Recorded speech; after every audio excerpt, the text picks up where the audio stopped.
When students are taught the civil rights movement, they are taught around the time period of the 1960s, during the time of segregation, Martin Luther King Jr., and Malcolm X. Students learn about African American struggles to gain rights, protests, how the government handled the movements throughout the South, and of course the causes. Schools, however, fail to teach the views of other minorities and their struggles in America throughout this movement. I was a adolescent and then a teenager. So a lot of the recollections that I have are really childhood recollections. But certainly as far back as I can remember, the blacks in this country were treated differently, lived in a different part of town, and were not subject to the same freedoms that most other people were. I'm Jewish, and the Jews have been discriminated against throughout history. As I was growing up, my parents were very aware of discrimination towards Jews, and so as a child I was taught that most people did not like Jewish people and to be careful around people who weren't Jewish. This is not so true today, but it certainly was true then. Yes, as a child we were bullied in school. The Jewish kids in school were, bullied, were beat up after school from time to time. Had to stay among ourselves, couldn't socialize with people who were not Jews. So yes, as a child, definitely. Both African Americans and Jews share a traumatic history that has shaped their generations. For African Americans, it was the Atlantic slave trade. For the Jews, it was the Holocaust during World War II. With family ties to these horrific events, it has molded their attitudes towards life. Is there a similarity? I think there is, and I think that's why a lot of the white people who were helpful to the civil rights movement when I was a child were Jews, were Jewish kids, because the Jewish kids they had that. They knew that there was a history in their own culture of discrimination and brutality, and maybe it was worse than the blacks, but it doesn't matter because to the black that was their history. I was at San Francisco State University in 1969, which was just the year after the protests, the sit-ins. But even back when I was at the University of Chicago, I was a member of SDS, which Students for a Democratic Society, which was probably the biggest liberal left-wing student protest movement in the 60s. Today we look at the birth of an earlier political movement known by 3 short letters. This youth-led movement changed the very language of politics, and its impact is still being felt today. It might sound like a description of Occupy Wall Street, but over 2 generations ago, growing out of a very similar demand for change, emerged SDS, or the Students for a Democratic Society. This year marks the 50th anniversary of the signing of the 1962 Port Huron Statement, the founding document of SDS. The statement advocated for participatory democracy and helped launch the student movement of the 1960s. We're joined by Tom Hayden, one of the founders of SDS, principal author of the Port Huron Statement. Tom Hayden has been deeply involved in social movements for the past half a century.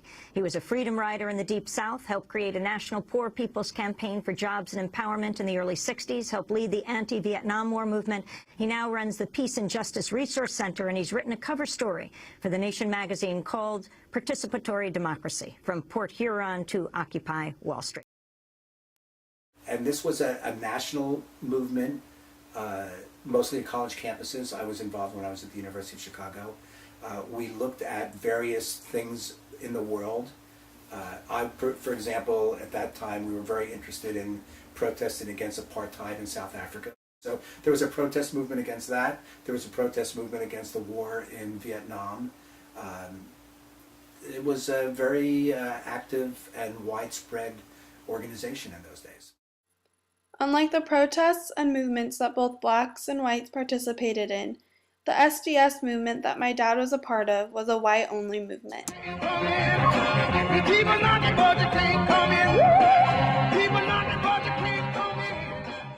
But it was the left-leaning, liberal, white, intellectual, northern students that got involved for principle. I mean, it was a right principle that we should be against the separation of races in the South. Of course, I grew up in Philadelphia. I went to college in Chicago and then moved out to California. So really both East Coast and the middle of the country and the West Coast during that period of time. I think all those cities that I lived in had large black populations. I don't remember too much about Philadelphia, but certainly in Chicago, when I went to the University of Chicago, the university is in the south part of Chicago and it's surrounded by ghetto. So there's a small area of kind of white university and surrounded by a black area. Out west, it was a different story. I think there's still discrimination. There's still more crime in black areas than in white areas. There's still 90% of people in prison are people of color in this country. I think there's still the fear that black people have when they are in a white area and they are singled out. I think that still is true. In New Orleans is a very racially divisive area where there's strong ghettos still, and so although there's no legal segregation anymore, the legal part of the civil rights movement is been solved legally, but the emotional part hasn't, because people still feel that their racial identity is better than someone else's racial identity. ES2 Information Network. This is breaking news. Good morning, Michael Pomeranz along with Lisa Hill. Some breaking news to report. You're looking at a live picture of the World Trade Center where we have just received word that a few moments ago, something believed to be a plane crashed into the South Tower of the World Trade Center. We have something that has happened here at the World Trade Center. Just in, you were looking at obviously a very disturbing live shot there. That is the World Trade Center, and we have unconfirmed reports. We heard this roaring engine. We looked up and there was the plane. Next thing we know, in a matter of seconds, we heard a boom. We went to the corner and there it was, right in the middle of the World Trade Center. With the death of the Soviet Union, the hysteria and anxiety of communism left the United States, but on September 11, 2001, the hysteria returned.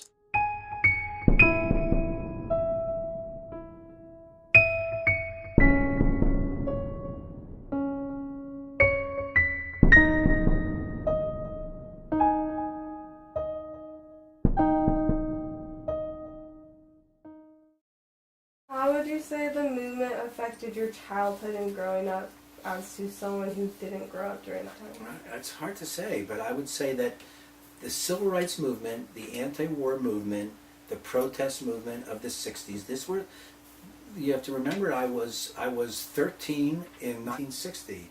So the 60s were my teenage years. And you're a teenager, so you know how impressionable you are, how important the things that happen in your teenage year, well, you'll know as time goes by as well. But a huge impression on our lives. Do you think that 9/11 has or will have the same effect on my generation? I don't think so. I think that maybe, I don't know. That's really a good question. 9/11 was a single event, but it did shape a generation. It really did. They were children of tragedy, growing up in a world where planes became weapons and buildings crumbled.